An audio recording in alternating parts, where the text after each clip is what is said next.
ਤਿੰਨ ਤੋਂ ਅਸੀਂ ਕਿੰਨੇ ਹੋ ਗਏ 77 ਤੇ ਇਹ ਉਸ ਚੀਜ਼ ਨੂੰ ਤਾਂ ਗਿਣਦੇ ਨਹੀਂ। ਇਹ TMC ਵਾਲੇ ਗੁੰਡੇ ਆ, ਇਹਨਾਂ ਦਾ ਆਉਣਾ ਕੋਈ ਦੇਸ਼ ਲਈ ਅੱਛੀ ਗੱਲ ਤੇ ਮੈਂ ਇਹ ਸਮਝਦਾ ਕਿ ਇਹ ਬਦਕਿਸਮਤੀ ਆ ਬੰਗਾਲ ਦੀ ਕਿ ਜਿੱਥੇ ਇਹੋ ਜਿਹੀ ਸਰਕਾਰ ਦੁਬਾਰਾ ਆਈ ਹੈ। ਇੱਥੇ ਆਤੰਕਵਾਦ ਜੈਸਾ ਫੈਲਾਇਆ ਜਾ ਰਿਹਾ ਤੇ ਉਸ ਦੀ ਪ੍ਰਸ਼ੰਸਾ ਕਰਨਾ ਵੀ ਅੱਛੀ ਗੱਲ ਨਹੀਂ ਹੈ। ਮਮਤਾ ਨੂੰ ਵੀ ਬਾਜ਼ ਆਉਣਾ ਚਾਹੀਦਾ। ਤੰਤਰ ਇੱਕ ਮਜ਼ਾਕ ਆ ਜੀ, ਇਹ EVM ਦੀ ਸਰਕਾਰ ਆ। ਮੇਰਾ ਖਿਆਲ ਉਹਨਾਂ ਨੂੰ ਵੀ ਉਹਨਾਂ ਦੀਆਂ ਗੱਲਾਂ ਦਾ ਜਵਾਬ ਮਿਲ ਗਿਆ। ਕਿਸਾਨਾਂ ਨੇ ਜਿਸ ਢੰਗ ਦੇ ਨਾਲ BJP ਦੀ ਖਿਲਾਫਤ ਕੀਤੀ, ਲੱਗਦਾ ਉਸ ਦਾ ਖਾਮਿਆਜ਼ਾ ਭੁਗਤਣਾ ਪਿਆ। ਕਿਉਂ ਐਵੇਂ ਸਿਰ ਚੜਾਈ ਜਾਂਦੇ? ਉਹਨਾਂ ਨੂੰ ਕੌਣ ਪੁੱਛਦਾ? ਉੱਥੇ ਨਾ ਇਹਨਾਂ ਦਾ ਕਲਚਰ, ਉੱਥੇ ਨਾ ਭਾਸ਼ਾ, ਉੱਥੇ ਕੋਈ ਗੱਲ ਆ? ਇਹ ਐਵੇਂ ਹੀ ਬਿਨਾਂ ਗੱਲਬਾਤ ਤੋਂ ਹਵਾ ਦੇਈ ਜਾਣੀ। ਇਹ ਕਿਹੜੀ ਗੱਲ ਆ? ਕੀ ਕਰ ਲੈਣਗੇ ਉੱਥੇ? ਤਾਂ ਪੰਜਾਬ 'ਚ ਇਹਨਾਂ ਦੀਆਂ ਆਪਦੀਆਂ ਜ਼ਮਾਨਤਾਂ ਜ਼ਬਤ ਹੋ ਜਾਂਦੀਆਂ।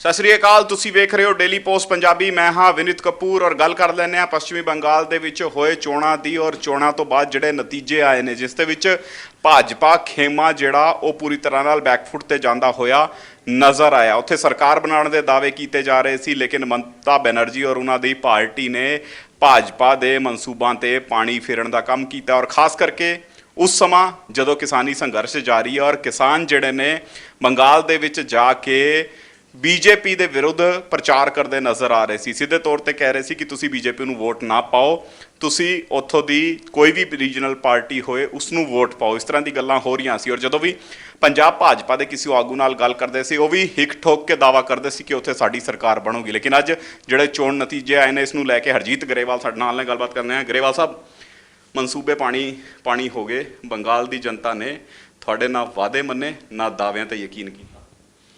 ਇਸ ਤਰ੍ਹਾਂ ਪਹਿਲਾਂ ਸਾਡੀ ਸਰਕਾਰ ਸੀਗੀ ਉੱਥੇ? ਇਹ ਦੱਸੋ ਮੈਨੂੰ ਜਵਾਬ ਦਿਓ। ਨਹੀਂ ਸੀ ਨਾ, ਕਦੇ ਵੀ ਨਹੀਂ ਸੀ। ਔਰ ਸਾਡੀਆਂ ਕਿੰਨੀਆਂ ਸੀਟਾਂ ਸੀ? ਤਿੰਨ ਤੋਂ ਅਸੀਂ ਕਿੰਨੇ ਹੋ ਗਏ 77 ਤੇ ਇਹ ਉਸ ਚੀਜ਼ ਨੂੰ ਤਾਂ ਗਿਣਦੇ ਨਹੀਂ ਕਿ ਸਾਡੀ ਲੀਡਰਸ਼ਿਪ ਦੀ ਵਜ੍ਹਾ ਕਰਕੇ ਔਰ ਸਾਡੇ ਜਿਹੜੇ ਵਰਕਰ ਉੱਥੇ ਅੱਜ ਵੀ ਇੱਕ ਵਰਕਰ ਦੀ ਹੱਤਿਆ ਕਰਤੀ, ਸਾਡੇ ਘਰਾਂ ਦੇ ਘਰ ਜਲਾਈ ਜਾਂਦੇ ਆ। ਇਹ TMC ਵਾਲੇ ਗੁੰਡੇ ਆ, ਇਹਨਾਂ ਦਾ ਆਉਣਾ ਕੋਈ ਦੇਸ਼ ਲਈ ਅੱਛੀ ਗੱਲ ਤੇ ਮੈਂ ਇਹ ਸਮਝਦਾ ਕਿ ਇਹ ਬਦਕਿਸਮਤੀ ਆ ਬੰਗਾਲ ਦੀ ਕਿ ਜਿੱਥੇ ਇਹੋ ਜਿਹੀ ਸਰਕਾਰ ਦੁਬਾਰਾ ਆਈ ਹੈ। ਔਰ ਭਾਰਤੀ ਜਨਤਾ ਪਾਰਟੀ ਦੇ ਵਰਕਰ ਫਿਰ ਪਹਿਲਾਂ 140 ਸ਼ਹੀਦ ਕਰਤੇ ਸੀ, ਅੱਜ ਇੱਕ ਤੋਂ ਸ਼ੁਰੂਆਤ ਫਿਰ ਹੋ ਗਈ ਹੈ। 5 ਸਾਲਾਂ 'ਚ ਕੀ ਹੋਣਾ ਇਹ ਪਰਮਾਤਮਾ ਹੀ ਜਾਣਦਾ।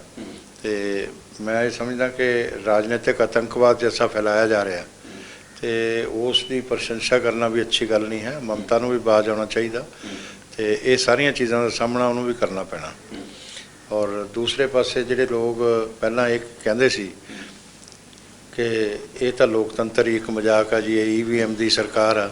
ਮੇਰਾ ਖਿਆਲ ਉਹਨਾਂ ਨੂੰ ਵੀ ਉਹਨਾਂ ਦੀਆਂ ਗੱਲਾਂ ਦਾ ਜਵਾਬ ਮਿਲ ਗਿਆ ਤੇ ਹੁਣ ਤਾਂ ਉਹਨਾਂ ਨੂੰ ਵੀ ਬਾਜ਼ ਆਉਣਾ ਚਾਹੀਦਾ। ਸੰਵਿਧਾਨਿਕ ਸੰਸਥਾਵਾਂ ਤੋਂ ਵਿਸ਼ਵਾਸ ਉਠਾਉਂਦੇ ਆ ਔਰ ਡੈਮੋਕ੍ਰੇਸੀ 'ਚੋਂ ਵੀ ਵਿਸ਼ਵਾਸ ਉਠਾਉਂਦੇ ਆ ਲੋਕਾਂ ਦਾ। ਉਹ ਵੀ ਇੱਕ ਗੁਨਾਹਗਾਰ ਨੇ, ਉਹਨਾਂ ਨੂੰ ਵੀ ਸ਼ਰਮ ਮਹਿਸੂਸ ਕਰਨੀ ਚਾਹੀਦੀ ਆ ਔਰ ਅੱਗੇ ਤੋਂ ਬਾਜ਼ ਆਉਣਾ ਚਾਹੀਦਾ। ਗਰੇਵਾਲ ਸਾਹਿਬ, ਤੁਸੀਂ ਕਹਿ ਰਹੇ ਹੋ ਕਿ ਸਾਡੀ ਉੱਥੇ ਸਰਕਾਰ ਨਹੀਂ ਸੀ, ਸਾਡੀ ਸੀਟਾਂ ਦੇ ਵਿੱਚ ਇਜ਼ਾਫਾ ਹੋਇਆ, ਲੇਕਿਨ ਦਾਅਵਾ ਸੀ ਪ੍ਰਧਾਨ ਮੰਤਰੀ ਨਰਿੰਦਰ ਮੋਦੀ ਤੋਂ ਲੈ ਕੇ ਅਮਿਤ ਸ਼ਾਹ, ਹੋਰ ਜਿਹੜੇ ਸੀਨੀਅਰ ਲੀਡਰ ਹੈ, ਉਹ ਇਹੀ ਕਹਿੰਦੇ ਸੀ ਬੰਗਾਲ ਦੇ ਵਿੱਚ ਸਾਡੀ ਸਰਕਾਰ ਬਣੇਗੀ, ਦੀਦੀ ਦੀ ਸਰਕਾਰ ਤੇ ਹਵਾ ਹੋਗੀ। ਇਸ ਤਰ੍ਹਾਂ ਅੱਜ ਤੱਕ ਕੋਈ ਰਾਜਨੀਤਿਕ ਦਲ ਜਿਹੜਾ ਚੁਣਾਵ 'ਚ ਜਾਂਦਾ, ਜਿਹੜਾ ਇਹ ਕਹਿੰਦਾ ਹੋਵੇ ਕਿ ਮੈਂ ਚੁਣਾਵ ਹਾਰਨ ਲਈ ਲੜ ਰਿਹਾ ਤੇ ਕੋਈ ਹੈਗਾ? ਮੈਨੂੰ ਉਹਦੀ ਐਗਜ਼ਾਮਪਲ ਦੇ ਦਿਓ। ਤੇ ਲੀਡਰ ਕੋਈ ਕਦੇ ਇਹ ਕਹਿੰਦਾ ਹੁੰਦਾ ਚੁਣਾਵ ਤੋਂ ਪਹਿਲਾਂ, ਰਿਜ਼ਲਟ ਤੋਂ ਪਹਿਲਾਂ, ਕਿ ਅਸੀਂ ਹਾਰ ਜਾਣਾ? ਤੇ ਆਪਣੇ ਵਰਕਰਸ ਨੂੰ ਇੱਕ ਤਾਂ ਉਹ 140 ਵਰਕਰ ਸ਼ਹੀਦ ਕਰਕੇ ਸਾਡੇ ਵਰਕਰਾਂ ਨੂੰ ਬਹੁਤ ਦਬਾਅ 'ਚ ਲਿਆਂਦਾ ਹੋਇਆ ਸੀ। ਦੂਸਰੇ ਪਾਸੇ ਸਾਡੀ ਲੀਡਰਸ਼ਿਪ ਇਹ ਕਹੇ ਕਿ ਅਸੀਂ ਚੁਣਾਵ ਨਹੀਂ ਜਿੱਤ ਰਹੇ, ਸਰਕਾਰ ਨਹੀਂ ਬਣ ਰਹੀ ਤੇ ਉਹਨਾਂ ਨੂੰ ਹੋਰ ਡਿਪਰੈਸ਼ਨ 'ਚ ਲਿਆ ਦਈਏ। ਤੇ ਇਹ ਸਾਰੀਆਂ ਗੱਲਾਂ ਜਿਹੜੀਆਂ ਕੋਈ ਪਾਰਟੀ ਕਰਦੀ ਹੈ ਕਦੇ? ਤੇ ਅਸੀਂ ਜੋ ਕੀਤਾ ਉੱਥੇ ਬਹੁਤ ਬਿਹਤਰ ਕੀਤਾ। ਔਰ ਸਾਡਾ ਹੁਣ ਜੇ ਅੱਗੇ ਨੂੰ ਸਾਡੀਆਂ ਇਦੋਂ ਸੀਟਾਂ ਘਟਣ ਤਦ ਕਹੋ। ਤੁਸੀਂ ਕਮਿਊਨਿਸਟ ਪਾਰਟੀ ਨੂੰ ਨਹੀਂ ਪੁੱਛਦੇ ਜਿਹੜੇ 19% ਤੋਂ 4% ਤੇ ਰਹਿ ਗਈ। ਤੁਸੀਂ ਕਾਂਗਰਸ ਨੂੰ ਨਹੀਂ ਪੁੱਛਦੇ ਕਿ ਜਿਨ੍ਹਾਂ ਦਾ ਕੋਈ ਵਜੂਦ ਹੀ ਖਤਮ ਹੀ ਹੋ ਗਿਆ, ਕਿਤੇ ਵੀ ਨਹੀਂ ਹੈਗੇ। ਤੇ ਸਾਡਾ ਤਾਂ ਇਜ਼ਾਫਾ ਹੋਇਆ, ਅਸੀਂ ਤਾਂ ਉਸ ਵੇਲੇ 10% ਵੋਟ ਲਏ ਸੀ ਤੇ ਅੱਜ ਸਾਡੇ 37% ਵੋਟ ਆਏ ਆ ਵਿਧਾਨ ਸਭਾ 'ਚ। ਤੇ ਇਸ ਕਰਕੇ ਔਰ ਫਿਰ ਮਮਤਾ ਬੈਨਰਜੀ ਖੁਦ ਚੁਣਾਵ ਹਾਰੀ ਹੈ ਔਰ ਉਹ ਨਹੀਂ ਉਹਨੂੰ ਕੋਈ ਪੁੱਛ ਰਿਹਾ। ਔਰ ਜਿਹੜੇ ਲੋਕ ਮੁਬਾਰਕਾਂ ਦੇ ਰਹੇ ਨੇ ਸਭ ਕਰ ਰਹੇ ਨੇ, ਮੁਬਾਰਕਬਾਦ ਤਾਂ ਮੈਂ ਵੀ ਦਿੰਦਾ। ਡੈਮੋਕ੍ਰੇਸੀ 'ਚ ਸਾਰਾ ਜਿਹੜਾ ਜਿੱਤਦਾ ਹੈਗਾ, ਅਸੀਂ ਕੋਈ ਇੱਕ ਦੂਜੇ ਦੇ ਦੁਸ਼ਮਣ ਨਹੀਂ ਹੁੰਦੇ, ਤੇ ਉਹ ਚੁਣਾਵ ਜਿੱਤੇ ਨੇ, ਉਹਨਾਂ ਨੂੰ ਬਹੁਤ ਮੁਬਾਰਕਾਂ। ਅੱਛਾ ਕੰਮ ਕਰਨ, ਅੱਛੀਆਂ ਪਿਰਤਾਂ ਪਾਉਣ, ਅੱਛੀਆਂ ਪਰੰਪਰਾਵਾਂ ਪਾਉਣ ਡੈਮੋਕ੍ਰੇਸੀ 'ਚ। ਡੈਮੋਕ੍ਰੇਸੀ ਜਿਹੜੀ ਹੈ ਉਹ ਟ੍ਰੈਡੀਸ਼ਨ 'ਤੇ ਬੇਸ ਕਰਦੀ ਹੈ। ਜਿਹੜਾ ਮਰਨ ਮਾਰਨ ਵਾਲਾ ਕੰਮ ਸ਼ੁਰੂ ਕੀਤਾ ਹੋਇਆ ਨਾ, ਇਹ ਵੀ ਇੱਕ ਅੱਛੀ ਟ੍ਰੈਡੀਸ਼ਨ ਨਹੀਂ ਪੈ ਰਹੀ।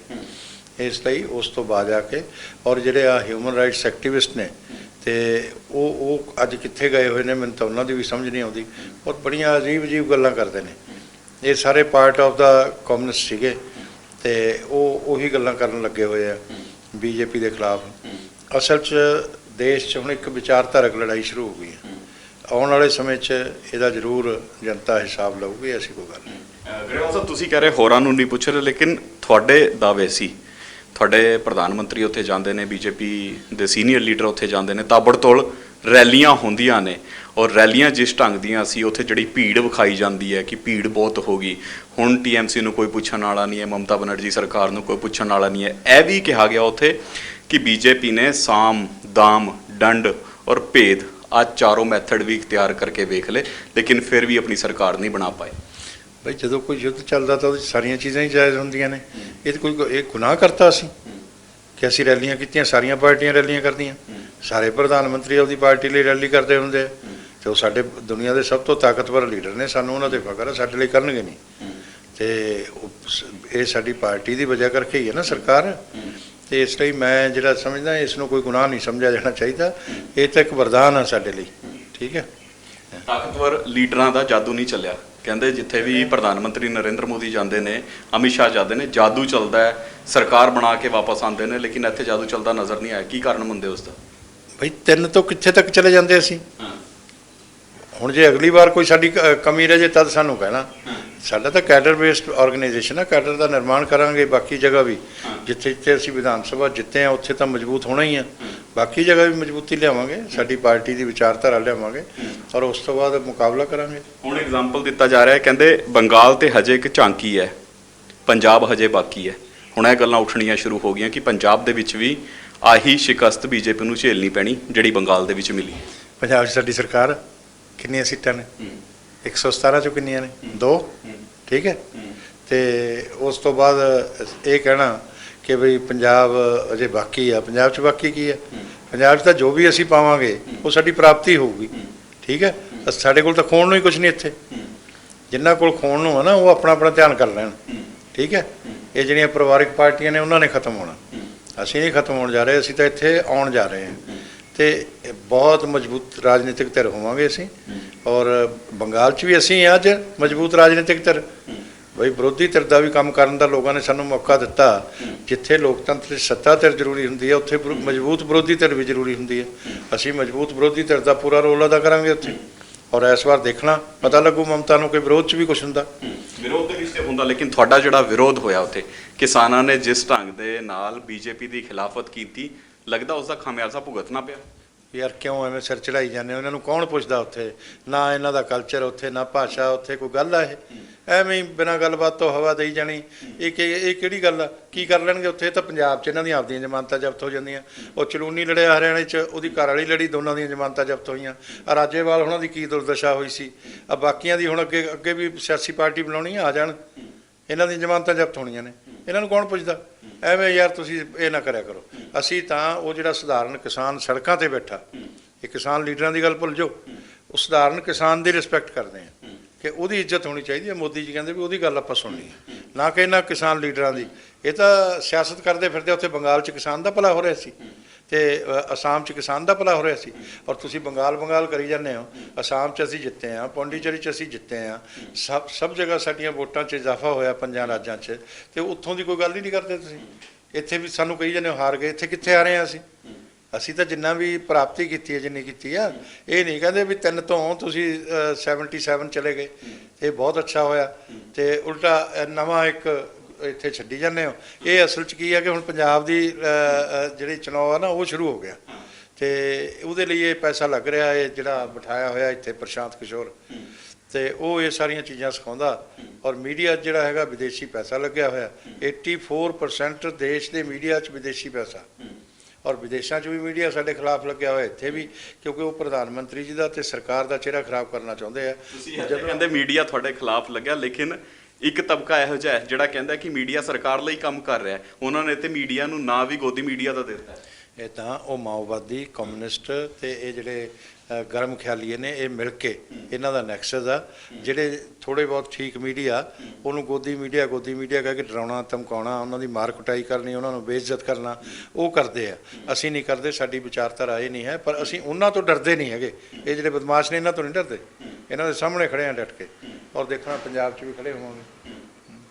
ਪੰਜਾਬ ਦੇ ਵਿੱਚ ਹੁਣ ਮਜ਼ਬੂਤੀ ਨਾਲ ਚੋਣ ਲੜ ਪਾਏਗੀ ਬੀਜੇਪੀ, ਜਾਂ ਬੰਗਾਲ ਦੇ ਨਤੀਜੇ ਇੱਥੇ ਕਿਤੇ ਨਾ ਕਿਤੇ ਥੋੜਾ ਬਹੁਤ ਪ੍ਰਭਾਵ ਪਾਉਣਗੇ? ਅਸੀਂ ਅਜੇ ਤੱਕ ਬੀਜੇਪੀ ਨੂੰ ਸਮਝੇ ਹੀ ਨਹੀਂ। ਬੀਜੇਪੀ ਹਰ ਚੁਣਾਵ ਮਜ਼ਬੂਤੀ ਨਾਲ ਲੜਦੀ ਹੈ। ਜਦੋਂ ਭਾਰਤੀ ਜਨਸੰਘ ਸੀ, ਅਸੀਂ ਉਦੋਂ 500 ਤੇ 1000 ਵੋਟ ਲੈਣ ਲਈ, ਜ਼ਮਾਨਤ ਜ਼ਬਤ ਕਰਾਉਣ ਲਈ ਲੜਦੇ ਸੀ, ਪਰ ਮਜ਼ਬੂਤੀ ਨਾਲ ਲੜਦੇ ਸੀ। ਜੇ ਉਦੋਂ ਮਜ਼ਬੂਤੀ ਨਾਲ ਨਾ ਲੜਦੇ ਤਾਂ ਅੱਜ ਸਰਕਾਰ ਬਣਾਉਣ ਲਈ ਵੀ ਨਾ ਲੜਦੇ। ਇਸ ਕਰਕੇ ਬੀਜੇਪੀ ਹਰ ਚੁਣਾਵ ਨੂੰ ਗੰਭੀਰਤਾ ਨਾਲ ਲੈਂਦੀ ਹੈ। ਸਾਡਾ ਸੰਗਠਨ ਕੈਡਰ ਬੇਸਡ ਕਮ ਮਾਸ ਬੇਸਡ ਆਰਗੇਨਾਈਜੇਸ਼ਨ, ਸੰਗਠਨਾਤਮਕ ਤਰੀਕੇ ਨਾਲ ਅਸੀਂ ਚੁਣਾਵ ਲੜਦੇ ਹਾਂ। ਤਿਆਰੀ ਵੀ ਉਹਦੀ ਗੰਭੀਰਤਾ ਨਾਲ ਹੀ ਕਰਦੇ ਹਾਂ, ਚਾਹੇ ਅਸੀਂ ਜਿੱਤਣਾ ਹੋਵੇ ਜਾਂ ਹਾਰਨਾ ਹੋਵੇ, ਸਾਡੇ ਤੇ ਕੋਈ ਫਰਕ ਨਹੀਂ ਪੈਂਦਾ। ਅਸੀਂ 200 ਸੀ ਤਾਂ ਵੀ ਗੰਭੀਰਤਾ ਨਾਲ ਲੜਦੇ ਸੀ, ਅਸੀਂ 2 ਸੀ ਤਾਂ ਵੀ ਗੰਭੀਰਤਾ ਨਾਲ ਲੜਦੇ ਸੀ। ਹੁਣ ਅਸੀਂ 200 ਤੋਂ ਵੀ ਉੱਪਰ ਵੱਧ ਗਏ ਹਾਂ, ਪੂਰਨ ਬਹੁਮਤ ਹੋ ਗਿਆ ਤਾਂ ਵੀ ਗੰਭੀਰਤਾ ਨਾਲ ਲੜਦੇ ਹਾਂ। ਅੱਗੇ 400 ਹੋਣਾ ਤਾਂ ਵੀ ਗੰਭੀਰਤਾ ਨਾਲ ਲੜਾਂਗੇ, ਐਸੀ ਕੋਈ ਗੱਲ ਨਹੀਂ। ਚਲੋ, ਸਿੱਧੇ ਤੌਰ ਤੇ ਇੱਥੇ ਵੀ ਦਾਅਵਾ ਕੀਤਾ ਜਾ ਰਿਹਾ ਕਿ ਗੰਭੀਰਤਾ ਨਾਲ ਪੰਜਾਬ ਦੀ ਚੋਣ ਜਿਹੜੀ ਆਉਣ ਵਾਲੀ ਹੈ ਉਹ ਬੀਜੇਪੀ ਲੜਦੀ ਨਜ਼ਰ ਆਏਗੀ, ਲੇਕਿਨ ਇੱਥੋਂ ਦੇ ਨਤੀਜੇ ਦੱਸਣਗੇ ਕਿ ਬੀਜੇਪੀ ਦੀ ਗੰਭੀਰਤਾ ਨੂੰ ਇੱਥੋਂ ਦੀ ਜਨਤਾ ਕੀ ਜਵਾਬ ਦਿੰਦੀ ਹੋਈ ਨਜ਼ਰ ਆਉਂਦੀ ਹੈ। ਕੈਮਰਾਮੈਨ ਵਿਕਾਸ ਦੇ ਨਾਲ ਵਿਨੀਤ ਕਪੂਰ, ਡੇਲੀ ਪੋਸਟ ਪੰਜਾਬੀ, ਚੰਡੀਗੜ੍ਹ।